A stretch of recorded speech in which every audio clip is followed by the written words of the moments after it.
तो आप लोगों के लिए एक बार फिर से एक नई वैकेंसी आ गई है। United India insurance company limited, Bharat सरकार का ये उपक्रम है। इसके थ्रू आपकी भर्तियां ऑफिसर लेवल के पोस्ट पर की जाएगी, यानी कि एडमिनिस्ट्रेटिव ऑफिसर की पोस्ट पर ये भर्ती होगी। पूरा नोटिफिकेशन डिटेल में देखेंगे, एज लिमिट क्या होने वाली है, क्वालिफिकेशन क्या होने वाला है, एग्जाम किस तरीके से होगा ये भी देखेंगे, कितने क्वेश्चन आएंगे कितने नहीं आएंगे, ये सारी चीजें हम डिटेल में देखेंगे। तो सबसे पहले यहाँ पर देख लेते हैं recruitment of 250 administrative officers generalist की पोस्ट के लिए ये वैकेंसी जारी की गई है, यानी 250 पोस्ट पर ये वैकेंसी आपको देखने को मिलेगी।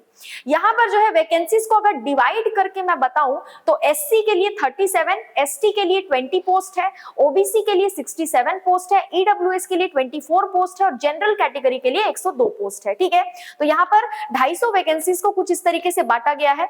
अगर हम नीचे जाएं तो एजुकेशनल क्वालिफिकेशन यहाँ पर आपको देखने को मिलेगा, जो कि हमारे लिए सबसे ज्यादा इंपॉर्टेंट होता है।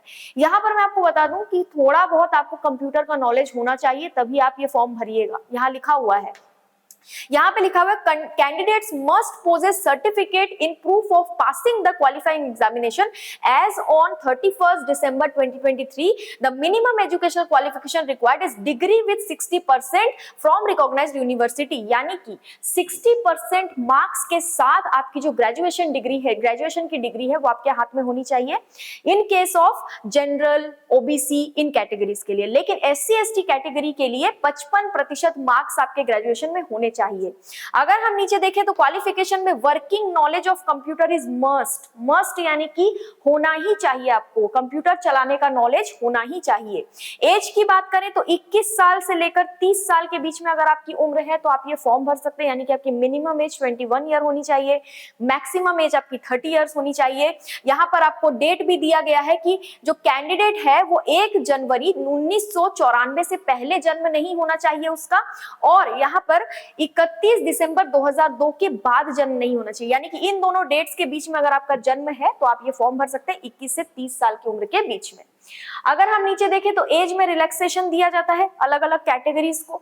तो यहाँ पर एससी एसटी कैटेगरी को 5 साल के लिए एज में छूट दी गई है, ओबीसी कैटेगरी को 3 साल की छूट है और पीडब्ल्यूबीडी इनको 10 साल की छूट है। ठीक है, अगर हम नीचे देखें फॉर्म के फीस की अगर हम बात करें तो यहाँ पर लिखा हुआ है all applicants other than SC ST PWBD, ठीक है, उनको 1000 रुपए देने हैं, यानी कि एससी एसटी पीडब्ल्यूबीडी कैंडिडेट्स को छोड़कर बाकी सभी कैंडिडेट्स को 1000 रुपए की फीस देनी। अगर आप जनरल है, ओबीसी है, ईडब्ल्यूएस है तो आपके लिए फॉर्म की फीस 1000 रुपए है। लेकिन अगर आप एससी एसटी या पीडब्ल्यूबीडी हैं तो यहाँ पर जो है 250 रुपए की फीस सिर्फ आपको देनी है।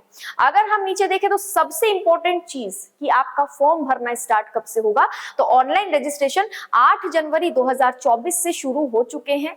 लास्ट डेट 23 जनवरी 2024 है, यानी कि आपको जो है जल्दी से फॉर्म भर देना, लास्ट डेट का वेट नहीं करना है। अब सिलेक्शन प्रोसीजर देख लेते हैं। तो सबसे इंपॉर्टेंट बात यह है कि इसमें सिलेक्शन आपका डायरेक्ट इंटरव्यू के थ्रू नहीं हो रहा है, पहले आपको ऑनलाइन एग्जाम देना पड़ेगा। किस तरीके से होगा ऑनलाइन एग्जाम, तो यहाँ पर आपके कौन कौन से सब्जेक्ट पूछे जाएंगे। रीजनिंग के 50 क्वेश्चन होंगे, 50 नंबर का आएगा।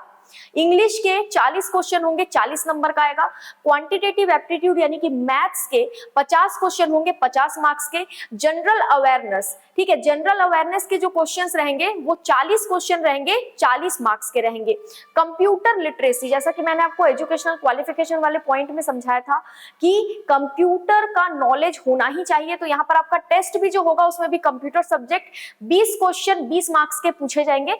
तो टोटल नंबर ऑफ क्वेश्चन है 200, टोटल मार्क्स 200 और आपको समय दिया जाएगा 2 घंटे का। इस समय के अंदर अंदर आपको ये पेपर सॉल्व करना है। यहाँ पर देखिए score of online examination will be obtained by adopting the following procedures. आपको जो आप जो एग्जाम देंगे उसमें जो आपको नंबर मिलेगा उसका यहाँ पर लिखा है number of question answered correctly by the candidate in each objective test is considered for arriving at the corrected score after applying penalty for wrong answer। ठीक है, यहाँ पर ध्यान दीजिएगा इस पॉइंट पर।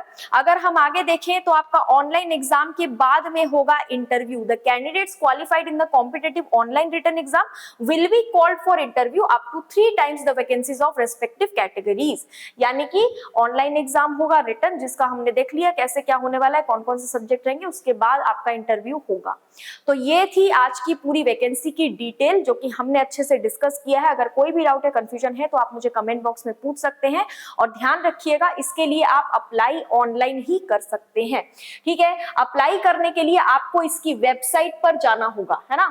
आपको UIIC की वेबसाइट पर जाना होगा, वहां पर आप ऑनलाइन अप्लाई कर सकते हैं। तो मिलते हैं अगले वीडियो में। वीडियो को लाइक कीजिए, चैनल को सब्सक्राइब कीजिए और वीडियो को शेयर कीजिए। आज के लिए इतना ही। Thank you so much.